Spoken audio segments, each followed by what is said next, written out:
उधव जोग जोग हम नाही, अबला सार ज्ञान कहे जाने, कैसे ध्यान धराई। यहाँ पर गोपियाँ कहती, हे उद्धव, हम योग साधना करने योग्य नहीं हैं, हम तो निर्बल स्त्रियां हैं, ज्ञान का सार कैसे जान सकती हैं। बिना ज्ञान के हम ब्रह्म का ध्यान कैसे कर सकती हैं, या बिना ज्ञान के हम ईश्वर का ध्यान कैसे कर सकते हैं, समाधि कैसे लगा सकते हैं, या ध्यान में कैसे जा सकते हैं।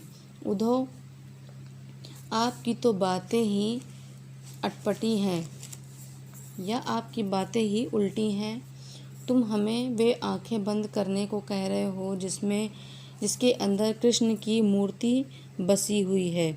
तेई मूलन नयन कहत हो, हरि मूर्ति जिन माही, अर्थात उन नेत्रों को बंद करने के लिए कह रहे हो जिसमें हरि अर्थात कृष्ण की मूरत बसी हुई है।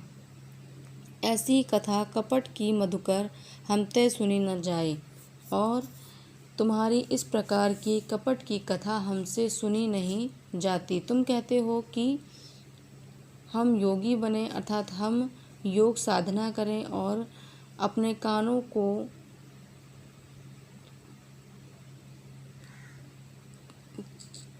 को में छेद करके उनमें बड़े बड़े कुंडल पहने, सिर पर जटाएं रखें। इन सब दुखों को भला हम में से कौन सहन कर सकता है।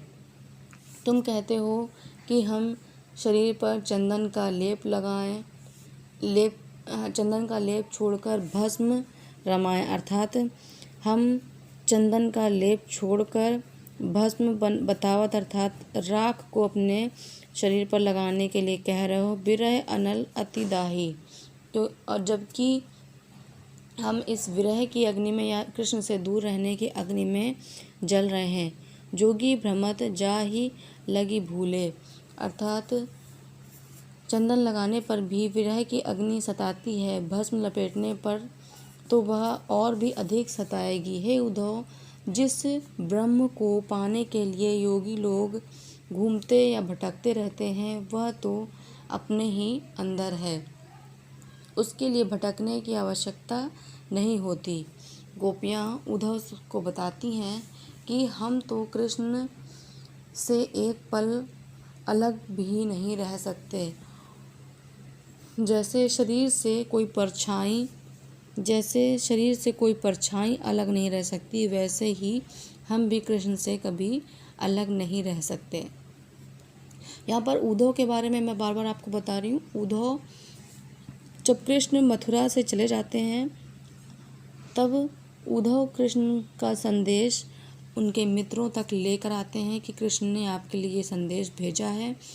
तब कृष्ण गोपियों से या उनके ग्वाल वालों से जो बातें बताते हैं, उनको उद्धव व्यक्त करते हैं। उद्धव कृष्ण के मित्र हैं और उद्धव से सारी बातें गोपियाँ कहती हैं और उद्धव उनका संदेश लेकर कृष्ण तक दोबारा से जाते हैं।